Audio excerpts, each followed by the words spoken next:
this video, I will show you how to create free mobile app feedback form. First, you need to click Extensions, Coffee Form, and Adobe Form Template. And then you can search free mobile app feedback. After you found it, click Load Selected Template. And now you can check the dashboard, responses, questions, and the settings. You need to refresh the page. Click Coffee Form and then Get Link. And click Continue, choose your account, and then click Advanced here, and go to Coffee Form. And click Allow here.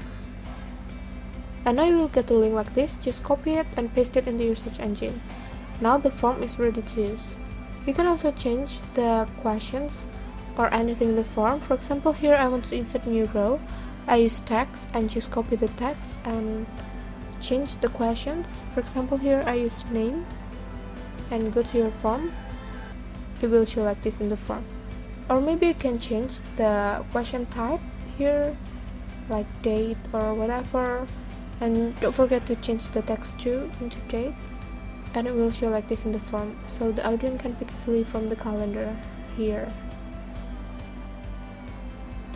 Also, you can change the background color of your form in the settings, so it will change instantly like this.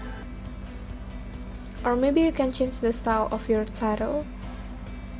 For example, here I delete the mark behavior code like this, and now the title in the form will stuck like this.